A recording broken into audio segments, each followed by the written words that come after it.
Hello दोस्तों, कैसे आप सबके। आज हम पढ़ने वाले चैप्टर नंबर 13 हाइड्रोकार्बन्स, जो केमिस्ट्री पार्ट टू में एक लेसन है। हाइड्रोकार्बन्स होते क्या हैं? सबसे पहली बात, हाइड्रोकार्बन्स होते क्या हैं? ठीक है, हाइड्रोकार्बन्स हाइड्रोजन जो कंपोस्ट हो जाते हैं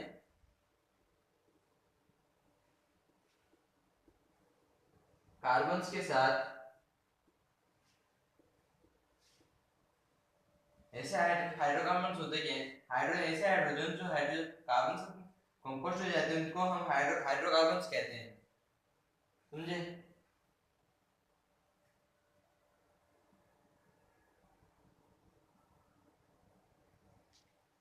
सब समझ में आ गया हाइड्रोकार्बन्स होते क्या हैं? पहली बात, हाइड्रोकार्बन्स ऐसे ऐसे कंपोजिशन होता है, hydrogen plus carbon is equal to hydrocarbon. पहली बात ये समझ में आ गई आपको? ठीक है, आगे बढ़ते हैं हम।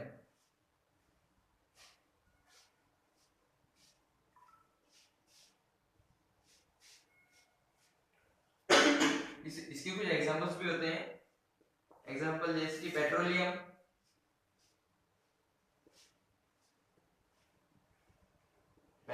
हो गया, केरोसिन हो गया, हमारी ह्यूमन बॉडी हो गई,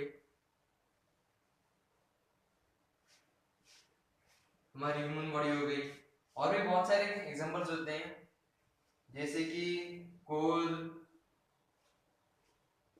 नेचुरल गैस,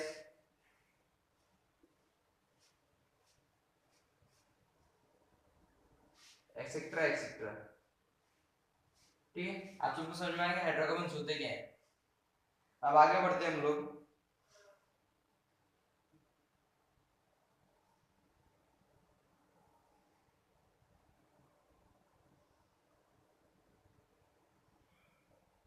अब फिर इन हाइड्रोकार्बन्स के सोर्सेस क्या कहाँ से होते हैं? सोर्सेस सोर्सेस जैसे कि इनके कहाँ से, मान लो पेट्रोलियम,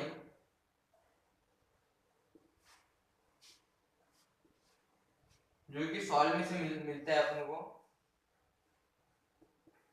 सॉइल में से मिलता है जब हम डीप डाउन ड्रिलिंग करते हैं तब।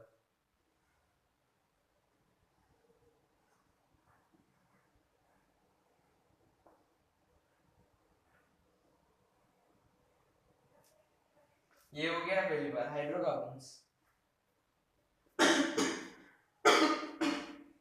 पेट्रोलियम हो गया, केरोसिन हो गया, कोल हो गया, नेचुरल गैस हो गई। ये सारे हाइड्रोकार्बन्स में मिलते हैं जब हम जमीन में डीप डाउन डिगिंग करते हैं तब।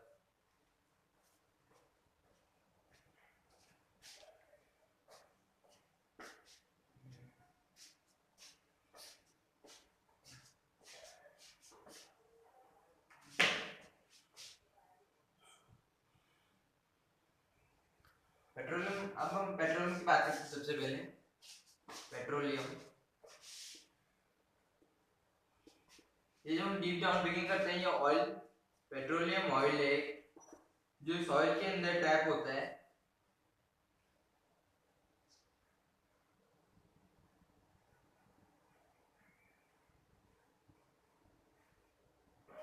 ट्रैप होता है सॉइल के अंदर। पेट्रा रॉक, और ऐसे रॉक्स को बोलते हैं हम लोग पेट्रा रॉक।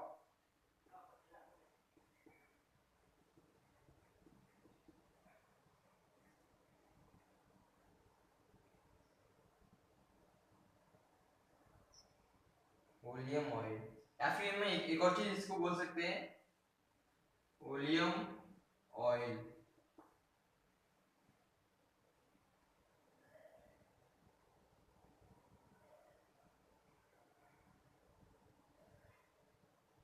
और जब हम डीप डाउन ड्रिलिंग करते हैं, समझ लो ये पृथ्वी है, जब इसमें डीप डाउन ड्रिलिंग करते हैं तब जो इधर पे मान लो पेट्रोलियम है, ठीक है, तो फिर ये कवर होता है गैस से। इधर पे गैस भर रही इधर पे गैस भरी रहती है, और फिर उसके नीचे होता है पेट्रोलियम।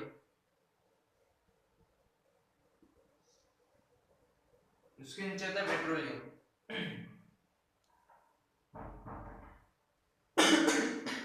हम लोग करते क्या है, ड्रिलिंग करते हैं, डीप डाउन ड्रिलिंग, ड्रिलिंग करते हैं डीप डाउन। उससे बाद में हम पेट्रोलियम निकालते हैं, जो कि बाद में आगे चल के यूज होता है जेट्स में, कार्स में, ऑटोमोबाइल्स में, एक्सेट्रा एक्सेट्रा। समझ में आ गया आपको?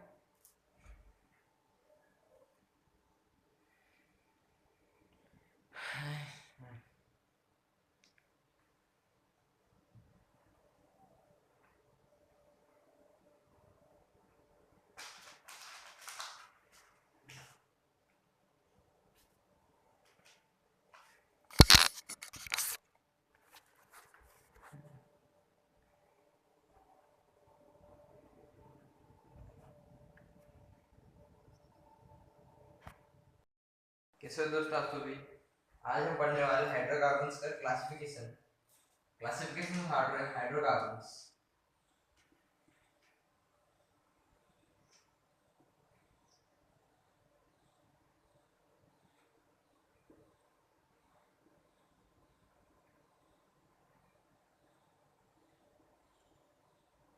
क्लासिफिकेशंस ऑफ हाइड्रोकार्बन्स,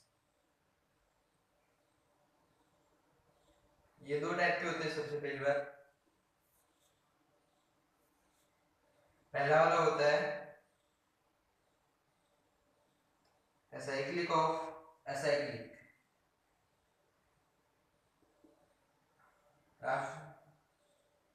जो होते हैं ओपन चेन, जो ओपन चेन होते हैं, जिसे हम इकोनॉम से जानते हैं, वो है एलिफेटिक,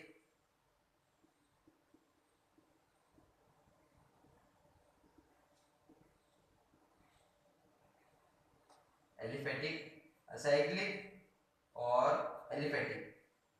ये ओपन चेन्स कार्बन होते हैं। दूसरे टाइप के कार्बन होते हैं कार्बोसाइलिक या फिर साइलिक।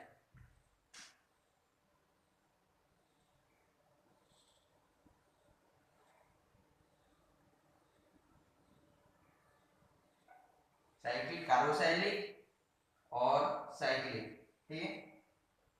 इसके तीन टाइप्स होते हैं, ठीक है। एल्केन्स, एल्केन्स, अल्काइंस, जो हमने क्लास 10 में पढ़ा होगा।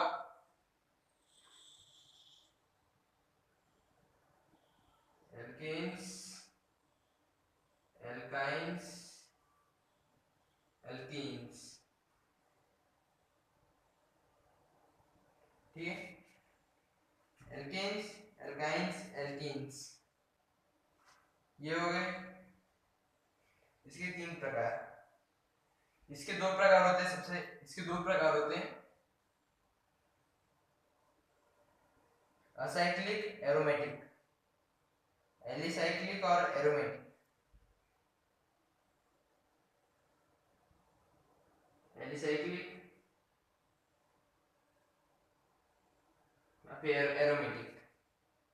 एलिसाइक्लिक के और तीन टाइप्स होते हैं,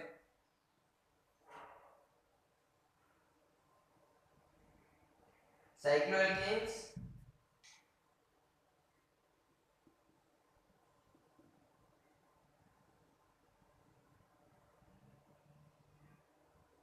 साइक्लोएल्कीन्स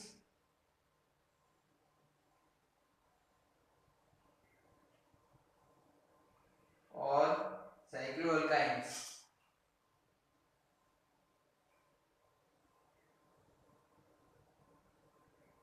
ठीक। एल्केन्स के बारे में हम जानते हैं थोड़ा।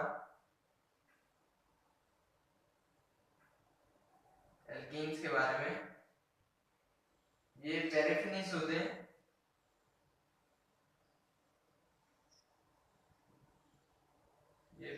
होते हैं, इनका जनरल फॉर्मूला क्या होता है?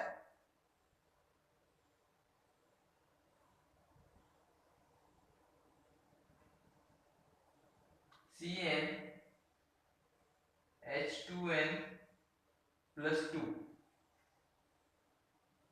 इसमें sp3 हाइड्रोलाइजेशन होता है। ये आपने पहले पढ़ा होगा केमिस्ट्री पार्ट 1 में। sp3 हाइब्रिडाइजेशन होता है।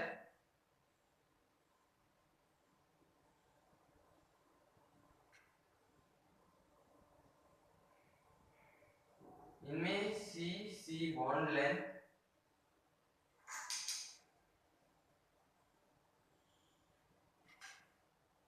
1.5 4 एरोमेटिक्स की होती है।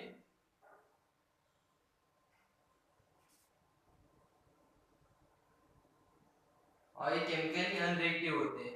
एल्केन्स होते हैं वो केमिकली अनरिएक्टिव होते हैं, वो किसी से रिएक्ट नहीं करते ज्यादा आसानी से, केमिकली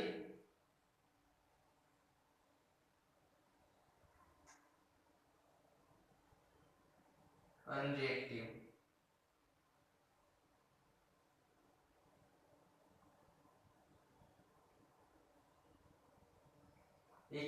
ये शो क्या करते हैं?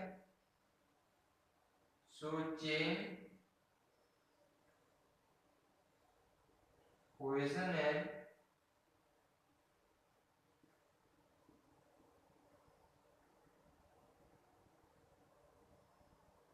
Optical isomerism.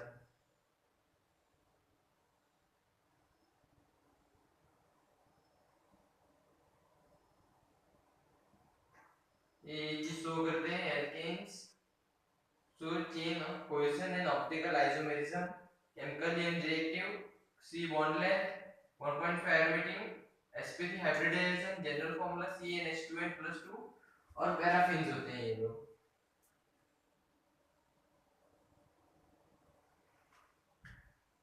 इसके आगे हम बढ़ते हैं। Heptane has 9 isomers.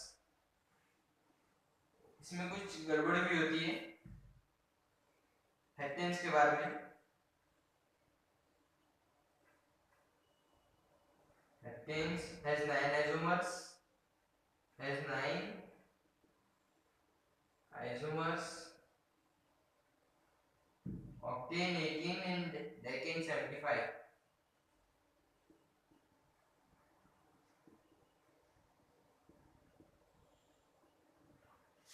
decane 75 note कर लिया होगा आपने।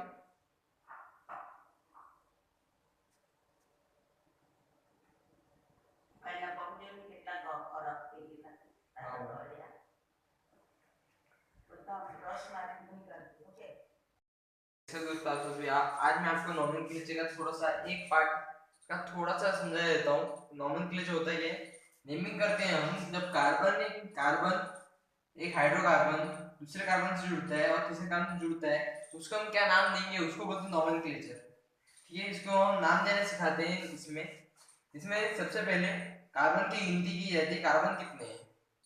जैसे कि 3 हुए तो प्रोपेन, 4 हुए तो ब्यूटेन, 2 हुए तो इथेन, 1 हुआ तो मीथेन। समझे? एक कार्बन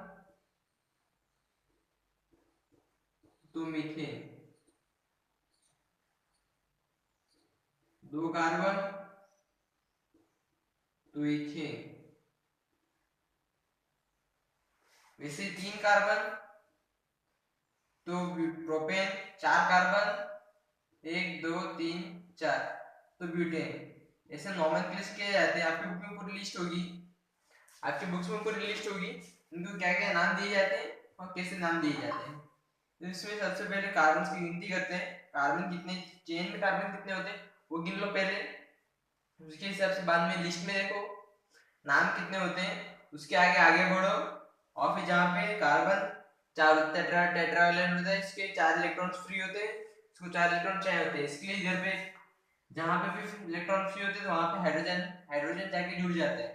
तो फिर इधर पे 1 हाइड्रोजन 2 हाइड्रोजन 3 हाइड्रोजन और इधर पे एक केस है बॉन्ड लेंथ शेयर कर रहे इलेक्ट्रॉन शेयर कर रहे हैं, कोवेलेंट बॉन्ड बना रहे हैं इधर पे, कोवेलेंट बॉन्ड बना रहे हैं इधर पे। इधर पे कोवैलेंट गुण बना, ये इनके 4 होगी इसके पास इलेक्ट्रॉन, ये इलेक्ट्रॉन ये और ये इलेक्ट्रॉन्स दे रहे हैं इसको, ये हो गए, ये कार्बन, ये से इसमें कार्बन कितने, 1 2 3 4 5 6 7 8, 8 कार्बन, ठीक है 8 कार्बन है, और फिर 3 का 8 हाइड्रोजन है, सॉरी 8 हाइड्रोजन है, और फिर 3 कार्बन है, ठीक है। तो फिर हम इसका जनरल फॉर्मूला पढ़ा था हम लोग एल्कीन्स का, CnH2n+2, CnH2n+2, ठीक है। ये कैसे, कार्बन कितने 3, ठीक है, तो फिर C3H2, कार्बन 2 है, n की जगह पे हम कार्बन्स के नंबर लिखने हैं, ठीक है, 2 3 + 2 = कार्बन 3H, 3 2 6 6 + 2 8, C3H8 हो गया। कोई डाउट नहीं ना, कुछ नहीं ना, बस ये होता है नॉमेनक्लेचर कार्बन्स के, हाइड्रोकार्बन्स के।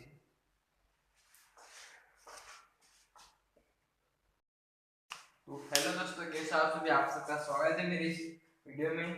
मैं आज आपको सिखाऊंगा हाइड्रोकार्बन्स का वर्ड्स रिएक्शन। इस रिएक्शन में होता क्या है कि 2CH3 CH2Br + 2Na ड्राईथर के बीच में रिएक्शन होता है, और फिर ये नया कंपाउंड मिलता है हमको CH3 CH2 CH3 + 2NBr sodium bromide, ये हमको मिलता है। इसमें क्या मेनली फॉलो होता है, 3 रेडिकल रिएक्शन इसमें मेनली होते हैं, ठीक है।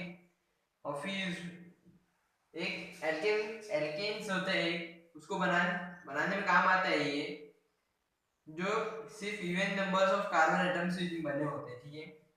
Stepping in the reactions, stepping up the reactions, Franklin reactions में 3 रिएक्शंस हैं। पहला है फ्रैंकलिन रिएक्शंस में Rx number of atom, Rx Zn Rx Rr + ZnH2, ये आपको इतना समझ में आए, थैंक यू। जैसे आप सभी आज हम पढ़ने वाले हैं हाइड्रोकार्बन्स का पहले टॉपिक में दूसरा topic from Grignard reaction, RNGX, ठीक है। RNG का मतलब एल्काइल होता है, एल्काइल, एल्काइल एक हाइड्रोजन कम एल्केन में से,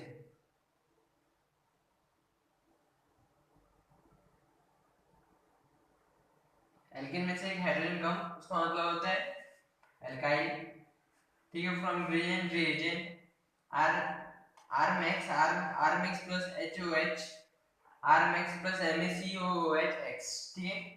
अब ये हो गया, ये पढ़ लिया। अब ये Rmax + ROH RH + MaCORH, ये हो गया दूसरा रिएक्शन, रिएजेंट्स RH प्लस, ठीक है। दूसरा फ्रॉम अनसैचुरेटेड हाइड्रोकार्बन्स, ये हम पढ़ते हैं, ये सैचुरेटेड, सॉरी ये सैचुरेटेड वाले में से था, ये अनसैचुरेटेड है, ठीक। अनसैचुरेटेड में क्या होता है, सैबेटियस सेंट्रेनस रिडक्शन होता है, सैबेटियस सेंट्रेनस रिडक्शन होता है इसमें फ्रॉम अनसैचुरेटेड हाइड्रोकार्बन्स। ये अल्काइल CH3 CH2 + H2, निकल होता है इसमें रिएजेंट, और हीट प्रोड्यूस होती है लिमिटेड रिएजेंट, और फिर RCH2CH3 प्रोड्यूस होता है। इसके आगे क्या होता है, RCH3 ट्रिपल बॉन्ड CH3 जब होता है और H2+ होता है, तो निकल को वापस यूज कर दिया रिएजेंट में, और फिर RCH2CH3 प्रोड्यूस होता है, जाता from carboxylic acid, carboxylic acid OH वाला था, OCH वाला जो फंक्शनल ग्रुप था उसमें से from carboxylic acid decarboxylation CH3CO NaOH CaO, इसमें आगे कोलबेस इलेक्ट्रोलाइटिक मेथड, इसमें क्या है 2CH3 CONA प्लस 2H2O।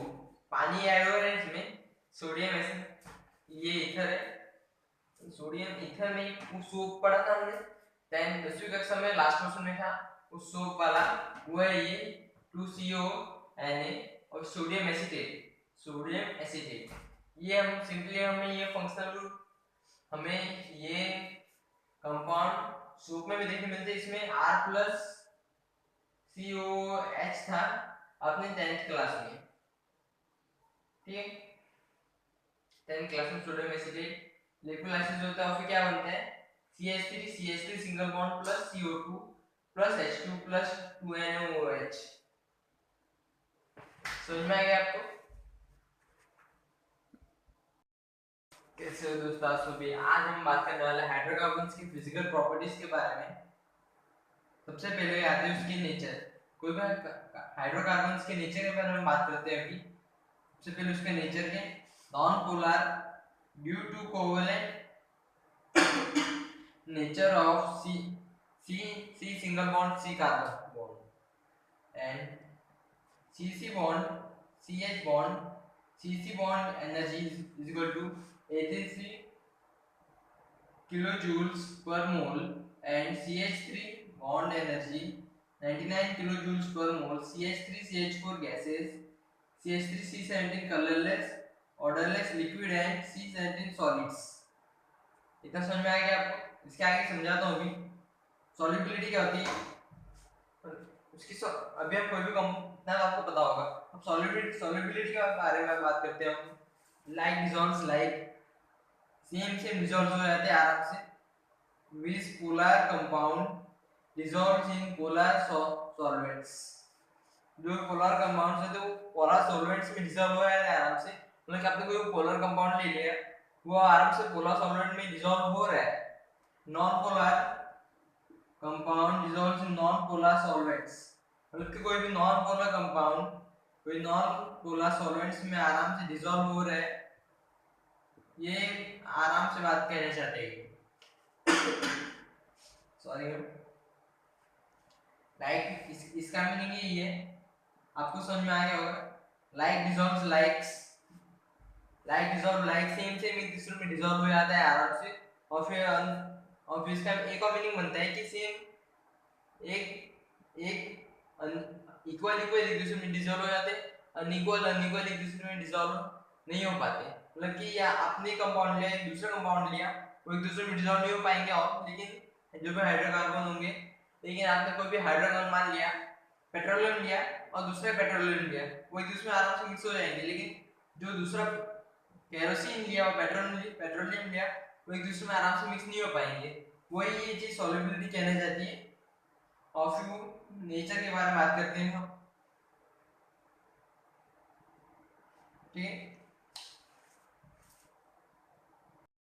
तो फिर अभी हम बात करने वाले हैं बॉइलिंग, तीसरे टॉपिक बॉइलिंग पॉइंट्स की। बॉइलिंग पॉइंट्स की बात करने वाले भी हम लोग। Boiling point due to non polar nature, ठीक है। वो नेचर में नॉन पोलर होते हैं, ये आपको पहले टॉपिक में मैंने बताया था।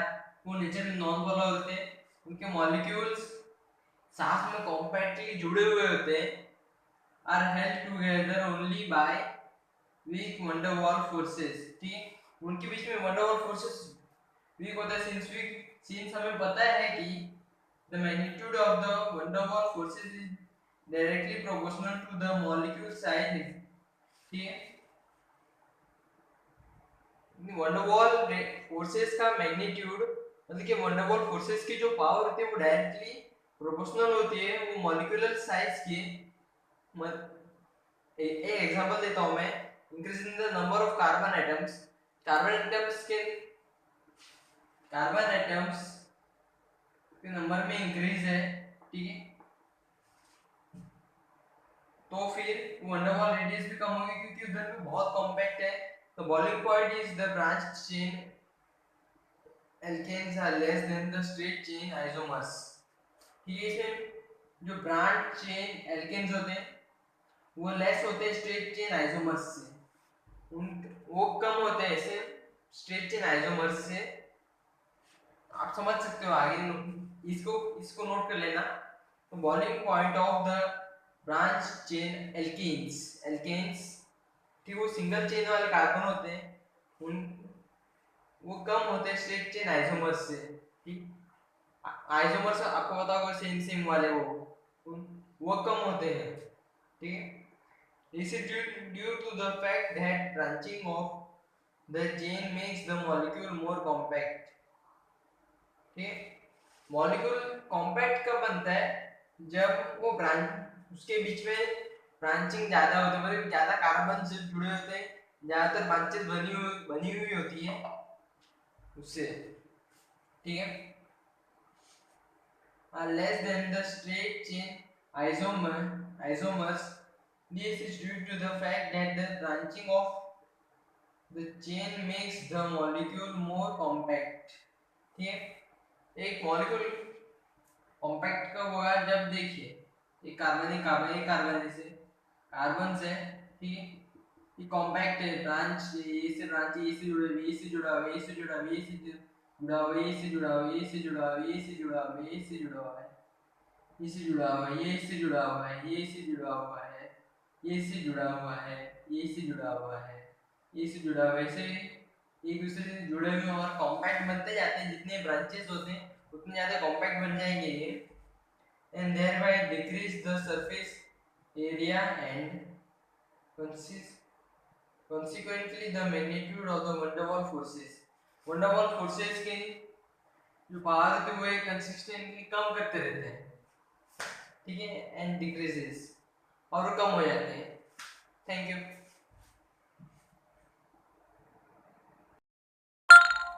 तो कैसे दोस्तों, आज मैं आपको थोड़ा सा एग्जांपल्स के बारे में बात करने वाला हूँ।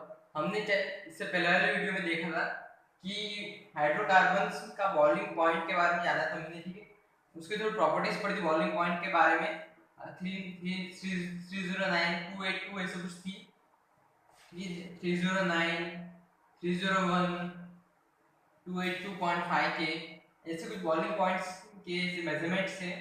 ठीक, सबसे पहले हम एन पेंटेन की बात करते हैं। जिसमें एन पेंटेन आता है, उसका बॉइलिंग पॉइंट 309 के तक है। अब दूसरे आगे आइसोपेंटेन। ठीक है, आइसोपेंटेन तीन एक अलग से ब्रांच निकली होती है, इसमें 1 2 3 मेनली उतने ही होते हैं, लेकिन उसमें एक अलग से ब्रांच निकली होती है, उसको हम आइसोपेंटेन कहते हैं। उसका बॉइलिंग पॉइंट कुछ 301 तक होता है, इससे थोड़ा सा कम है। इसकी ब्रांचेस बाहर निकली हुई है, मतलब कि एक लंबा कम है, फिर आराम से टूट सकता है ये इससे, और फिर इसकी उससे और कम होती है। ये ज्यादा है इससे, ये इससे ज्यादा है। ठीक है, समझ में आ गया इतना। अभी आता है न्यू पेंटेन। हमने एन पेंटेन पढ़ा, आइसोपेंटेन पढ़ा, अब न्यू पेंटेन के बारे में बात करते हैं। ठीक है, इसमें कार्बन बीच में आते हैं और फिर 4 रेसिड्यूज अलग अलग होते हैं, CH3 CH3 CH3 CH3। New pentane boiling point 22.5 kilo 5 kilo पर number of alkanes having immediately next lower and immediately next higher odd number of carbon atoms। odd number of carbon atoms जो immediately higher या lower होते हैं उसके बारे में बात करते हैं। अब ये टॉपिक इधर ही खत्म होता है बॉइलिंग पॉइंट का, अब आगे बढ़ते हैं। ठीक, हेलो दोस्तों, आप सबका वापस स्वागत है मेरे इस वीडियो में। आज मैं आपको हाइड्रोकार्बन्स का जितने केमिकल प्रॉपर्टीज होती है उनके बारे में थोड़ा बहुत बताने वाला हूँ। केमिकल प्रॉपर्टीज होती है क्या, मतलब कि जैसे रिएक्शन जो इनरिवर्सिबल हो, जो आपस में नहीं हो सकते और फिर वो उसके ऑर्डर स्टेट चेंज कर दे, उसकी केमिकल प्रॉपर्टीज चेंज कर दे, उसको हम केमिकल रिएक्शन बोलते हैं, आपको पता होगा। उसकी केमिकल प्रॉपर्टीज पढ़ते हैं। सबसे पहले कंबस्शन, मतलब कि हीट निकलना। इसमें मैक्सिमम हीट -217 केल्विन या फिर कैलोरीज पर मोल निकलती है। उसमें CH4 + CH + 2O2 हीट होता है ये, तब CO2 और H2O बनता है। Methane plus dioxide is equal to carbon dioxide plus H2O water. Oxidation, ठीक, ऑक्सीडेशन भी हीट का एक रूप है, जिसमें मेनली वैसे ही होता है पर इसमें कुछ और बनता है।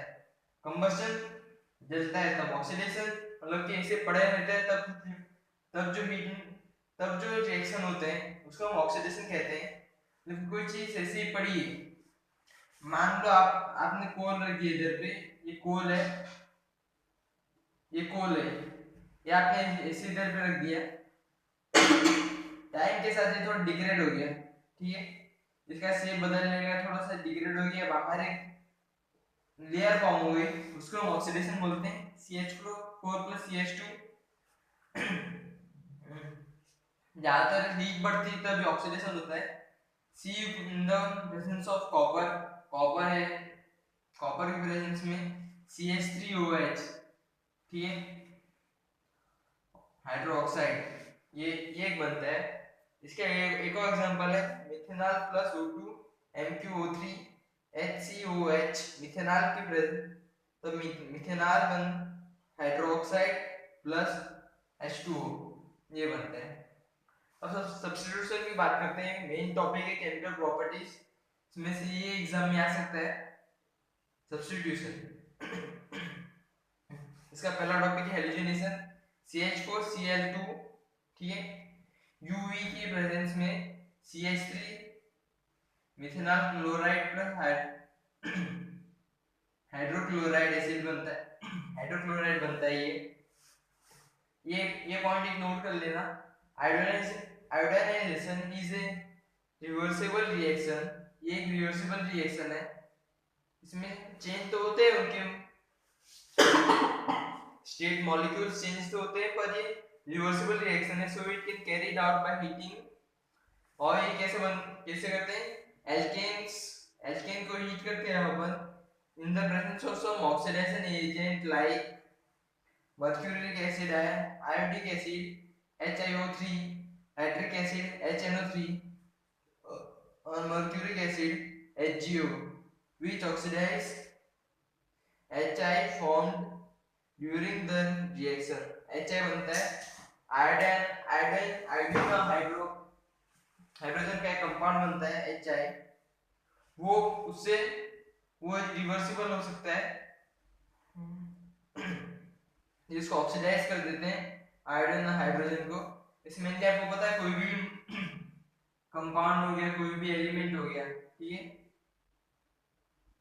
कोई भी एलिमेंट हो गया, वो ऐसे ही पड़े रहते हैं तो ज्यादातर उसके साथ हाइड्रोजन जुड़ता है, क्योंकि सबसे पहले नंबर पे एलिमेंट आता है अपना, और उसमें सबसे कम इलेक्ट्रॉन्स होते हैं जब तक डिस्कवर हुआ है।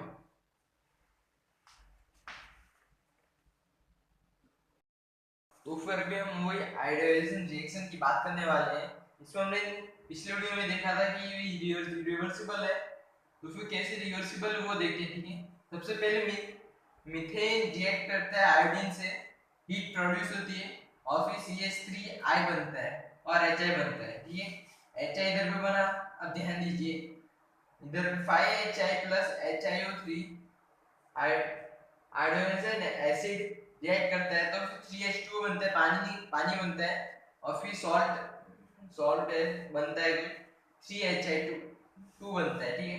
इधर पे सबसे पहले वो रिवर्सिबल रिएक्शन बताइए, इधर भी दूसरी रिवर्सिबल रिएक्शन है, इसमें 2Ha रिएक्ट करता है नाइट्रिक एसिड से और फिर 2H2 बनता है, Hi2 बनता है और फिर नाइट्रोजन बनता है, ठीक है। इसमें अलग अलग हो जाते हैं, तो इधर पे वापस अपने पास ये आयोडीन आ जाता है, इधर पे अपने पास आयोडीन आया था, इधर से ये रिवर्सिबल है, ये साबित कर देता है, ठीक। अब ये पॉइंट नोट कर ले, fluorination of alkane take place explosively, fluorination of alkanes take place explosively, resulting even in the rupture of CC bond in higher alkanes।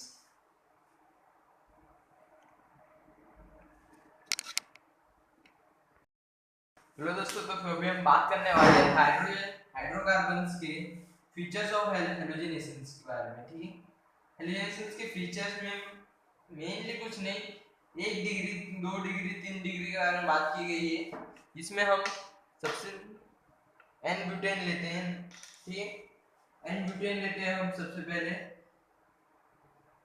N butane CH3 CH2 CH2 CH3, ठीक है। ये chloride से reaction करते हैं और फिर बनाता है CH3 CH2 CH2, बाद में कहीं बीच में CH Cl CH2 ऐसे करके कुछ बना देता है ये बात में CH और इधर पे ऐसे बनाया था इधर पे मतलब कि कितने डिग्री की बात करूं सबके पास एक एक डिग्री है बाद में बात करते हैं हम आइसो आइसोब्यूटेन की आइसोब्यूटेन ठीक है उसमें क्या होता है CH3 CH2 CH2 बीच में कहाँ पे CH3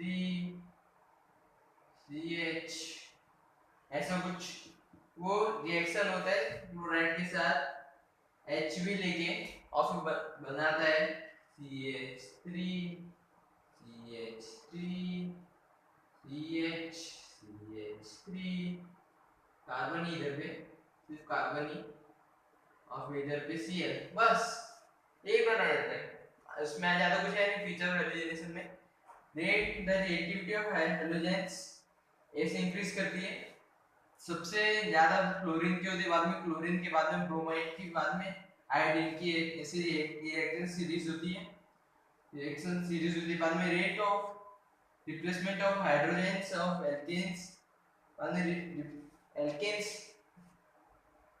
बाद में मान लो इधर पे CH3 है ये बाद में आगे चल के चेंज हो जाते हैं इधर पे मतलब कि 4 डिग्री हो गया इधर 3 डिग्री हो गया ये इधर इसका 1 डिग्री इसका 1 डिग्री इसका 1 डिग्री ऐसे हो गया ठीक है 1 2 3 डिग्री इधर पे हो गया 1 डिग्री इधर पे 1 डिग्री इधर 1 डिग्री इधर 1 डिग्री इधर ऐसा हो गया mechanism halogenation reaction take place by free radical mechanisms ठीक है by free radical mechanisms का मतलब वो कुछ स्टेप्स में होते हैं रेडिकल मैकेनिज्म्स इजी है आगे बताता हूँ मैं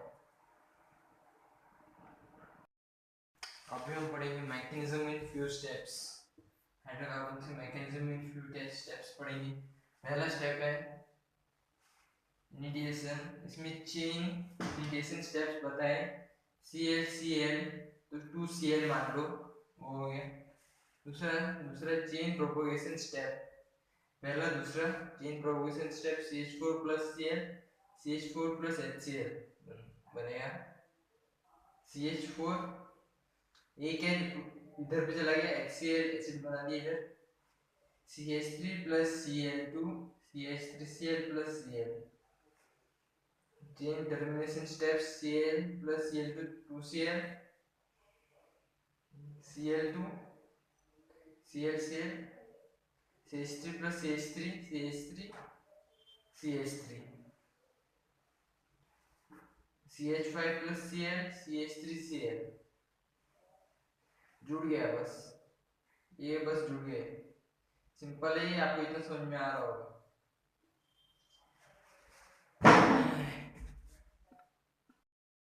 तो फिर अभी इस पेज में हम आ चुके हैं अभी नाइट्रेशन समझने वाले हैं नाइट्रेशन हाइड्रोकार्बन्स का एक मेन टॉपिक है नाइट्रेशन इसमें the reaction take place by free radical mechanisms ऐसे फिर रेडिकल्स मैकेनिज्म्स की मदद से वो रिएक्शन टेक प्लेस होता है उसका हाई टेम्परेचर 450 डिग्री के पास होता है और उसका at high temperature CC bond is also broken so that mixture of nitroalkanes is so obtained mixer nitroalkanes का एक मिक्सर हमें मिलता है जिसको हम 450 डिग्री पे जब हीट करते तब हमें कुछ परसेंट ये सारे कार्बन कंपाउंड्स मिलते हैं इस कार्बन कंपाउंड को 450 डिग्री विद नाइट्रिक एसिड के साथ हीट करने पे इस कंपाउंड को नाइट्रिक एसिड के साथ हीट करने पे हमको ये मिलता है CH3 25% CH3NO2 CH3 10% 14% and plus NO2 CH3NO2 10% of CH3Cl इनके मिलने के परसेंटेज ये होते हैं कि कितना मिल सकता है ये सबसे ज्यादा मिलता है ये CH3 40%. The reaction occurs as 450 degree at homolytic fusion HO plus SO3 fusion होता है तो फिर ये मिलता है हाइड्रोलिक के साथ RH OH HOH ROS Sc3 ये ये ये ये ब्यूटेन एन पेंटेन को हीट। ऐसे ही अभी हम जब नाइट्रेशन मतलब कि नाइट्रेशन जिसमें मतलब कि हम उसको एसिड के साथ नाइट्रोजन के साथ मिक्स इस कंपाउंड को हाइड्रोकार्बन्स को मिक्स करते हैं तो हमको ये सारे मिलने के चांसेस होते हैं। जब हम हीट करते हैं तब उसका टेम्परेचर हाई हो जाता है, ये इसमें बताया गया है। इतना ही मेन कॉन्सेप्ट यही है केमिस्ट्री के। Heat soluble temperature chemical changes chemical reaction physical properties ये सब सीखना पड़ता है, लेकिन बच्चों को समझ में नहीं आता है करना क्या होता क्या है ये कैसे होता है ये, वो टीचर समझा नहीं पाते हैं, वो बोलना चाहता हूँ।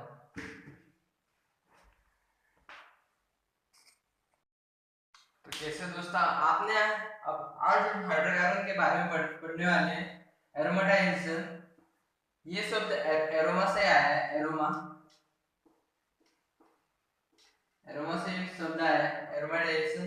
इसमें होता क्या है मतलब कि डाइक्रोमेट ऑक्सीजन के साथ ये हीट किया जाता है और फिर बेंजीन मिलता है हमको। वैसे ही इधर पे और भी हीट किए जाते हैं, इसके अभी इधर पे फॉर्मूलाज ऐसे कुछ दिए हुए एग्जांपल्स दिए हुए जैसे कि this method is also called dehydrogenation, मतलब कि क्या बोलते हैं एक टाइप से रिडक्शन नहीं मान लो आप, डिहाइड्रोजनेशन मत ऑक्सीडेशन मान लो आप, एक टाइप से ऑक्सीडेशन मान लो डिहाइड्रोजनेशन, ठीक है, और हाइड्रोफॉर्मिंग, ठीक है।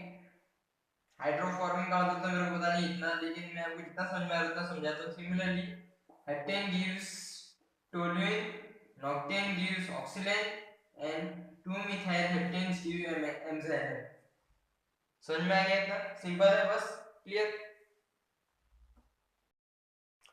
तो फिर कैसे दोस्तों वापस आपका स्वागत है मेरे इस वीडियो में। मैं आज 3 टॉपिक्स कवर करने वाला हूँ। पहला थर्मल डिकम्पोजिशन, दूसरा एक्शन ऑफ स्टीम, तीसरा आइसोमेराइजेशन, ठीक है। सबसे पहले टॉपिक की बात करें थर्मल डिकम्पोजिशन।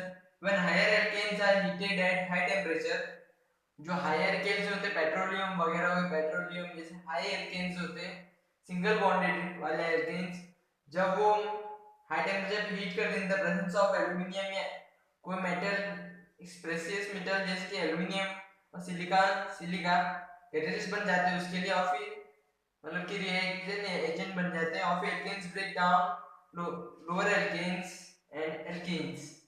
वो लोअर एल्केन्स या फिर एल्केन्स में सिंगल बॉन्ड वाले या डबल बॉन्ड वाले एल्केन्स में टूट जाते हैं। वो है जैसे कि CH3 CH2 CH3 ये हो गया एक, बाद में CH3 CH CH2 plus CH3 CH3 CH4 plus CH, ठीक। इसमें ये था ये हायर एल्केन था CH3 CH2 CH3, ठीक है।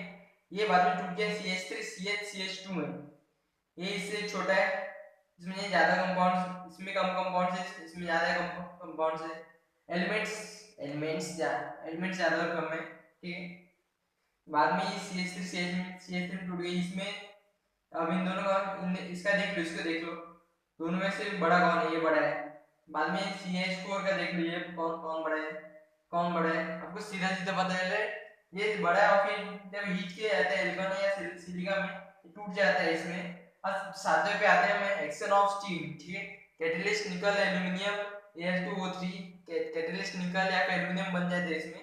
जब इसमें हम एल्केन्स को तोड़ते हैं स्टीम की मदद से, स्टीम किया जाता है कैटलिस्ट में एल्युमिनियम के, तो फिर वो कार्बन डाइऑक्साइड और फिर हाइड्रोजन टूट जाते हैं, एक दूसरे से अलग हो जाते हैं, और फिर ये डिकम्पोजिशन रिएक्शन कर लेते हैं, नहीं कौन से अलग रिएक्शन कर लेते हैं, ये हाइड्रोजन फॉर्म नेचुरल गैस, ठीक है। Isomerisation CH3 CH2 CH2 CH3 AlCl3 HCl n hexane, ठीक है। एनहाइड्रेट में ही ये रिएक्शन करते हैं और फिर ये बनाते हैं, और फिर यहाँ ये रिएक्शन काम है एक्शन ऑफ स्टीम रिएक्शन, मतलब कि आपने वो केमिस्ट्री चिमनी से धुआं निकलता देखा, यही धुआं निकलता है स्टीम का, जो हमारे हार्मफुल होता है और फिर ज़्यादातर इंडस्ट्रीज में, केमिकल इंडस्ट्रीज में यूज होता है ये, ठीक है। Isomerisation CH3 CH2 CH4 CH3 AlCl3 और फिर HCl बना सकता है ये। ऐसे फैक्ट्रीज में केमिकल तैयार किए जाते हैं, बहुत सारी रिएक्शंस है ये सब। तो याद रखने, अगर आपको कोई फैक्ट्री में कुछ बड़ा काम करना है तो आपको ये सब याद रखना चाहिए।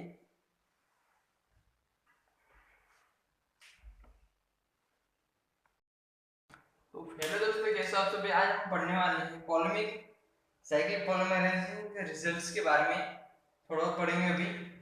सबसे पहले ये देखते हैं CH ट्रिपल बॉन्ड CH, इसको जब रेड हाइट आयरन से चुन गया, मतलब कि कोई एक कंपाउंड है, इसको जब कोई लोहे के बर्तन में जब गर्म किया जाता है कुछ 100 डिग्री सेल्सियस के पास, तब वो ऐसा साइक्लिक या फिर एरोमेटिक बना देते हैं।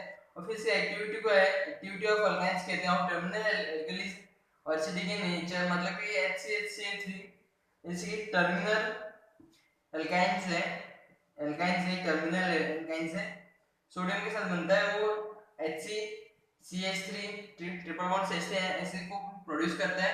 और फिर ये बाद में आगे और भी मोनो, इसकी ये हो गया, बाद में अभी दूसरी वाले की बात करते हैं इधर पे, ये थोड़ा मेन है। CH3C triple bond CH plus NH sodium oxide ये बनाता है। CH3C NH plus sodium NH3 ये बनाता है, और सोडियम प्रोपेनाइड की तरह ये इस्तेमाल किया जाता है, नाम दिया गया इसको sodium propanide. CH3C triple bond C Na plus NH3, ठीक। अब सारे एल्केन्स अल्काइंस ये following behaviour, typical following behaviour सब शो करते हैं वो लोग। एसिडिक होता है जब ये होता है HC ट्रिपल बॉन्ड CH होता है, तब CH2 CH3 CH बनता है। और जब HC अब मैं बस समझाने के लिए ऐसे ही कुछ समझाता हूँ, तो समझ लो थोड़ा। HCCH3 ट्रिपल बॉन्ड CH बनाता है, C ट्रिपल बॉन्ड CH बनाता है, और फिर CH3C ट्रिपल बॉन्ड HC बनाते हैं। सिंपल है, ज़्यादा समझने इसमें है नहीं, इतना मेन टॉपिक नहीं है, लेकिन कवर करना चाहिए।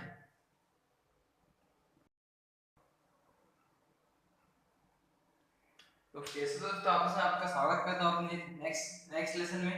इस लेसन में हम सीखेंगे एरोमेटिक हाइड्रोकार्बन्स के बारे में, मतलब कैसे हाइड्रोकार्बन जिसमें हक्कल रूल यूज होता हो, HUC हक्कल रूल यूज होता हो। इसमें इलेक्ट्रॉन मतलब कि मेनली 2 3 4 5 6 तक होते हैं, और फिर स्टेबल कंपाउंड होता है, बेंजीन का होता है, नॉन बेंजोनाइड्स का होता है। इसमें एरोमेटिक कंपाउंड के बारे में बात करते हैं। सबसे पहले है containing benzene rings, where benzene rings contain करते हैं are known as benzonoids, and those who not contains benzene rings are known as benzonoids, non benzonoids।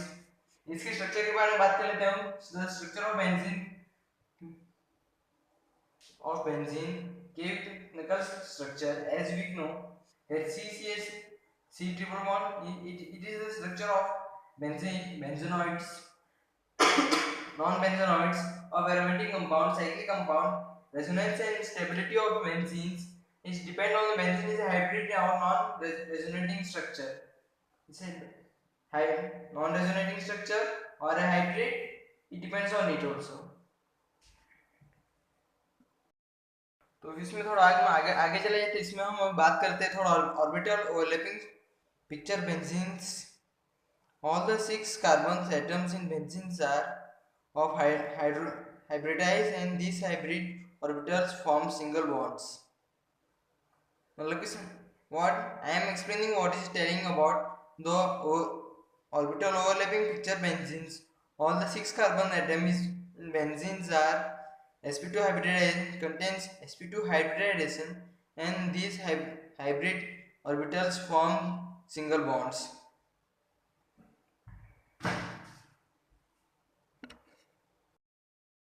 तो फिर भी हम एरोमेटिसिटी के बारे में, now we will discuss about aromaticity.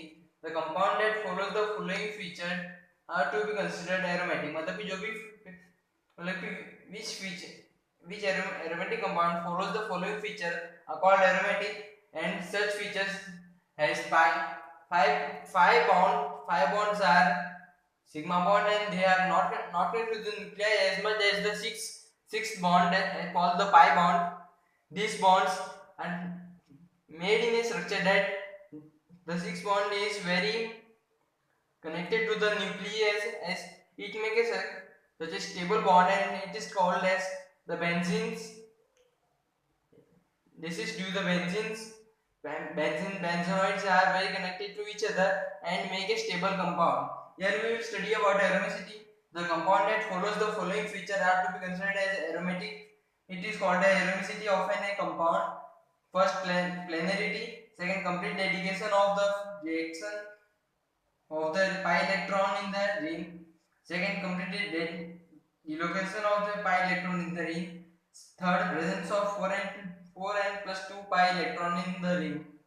It is known as the Huckel's rule also, and then refers any integers from 0 to 1, 2, 3 मतलब कि means any whole number you can understand. तो फिर कैसे दोस्तों आप सभी, how are you my friends? I will tell you about the preparation of benzenes in the aromaticity of compounds. We will learn preparation of benzene. First cyclic polymerization of ethane.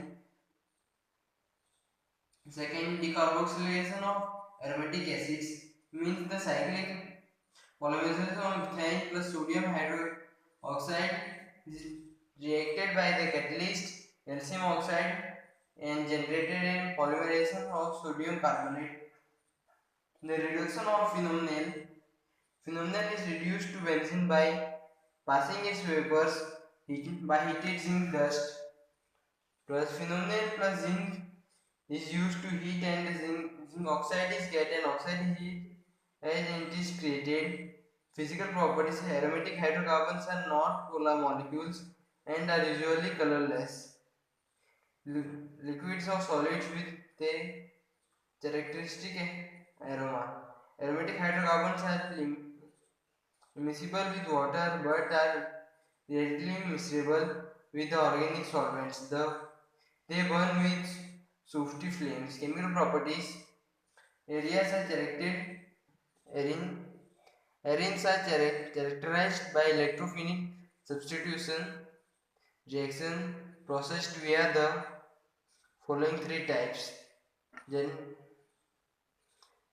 generation of the electrophile, formation of carbocation in the intermediate, removal of protons from the carbocation intermediate.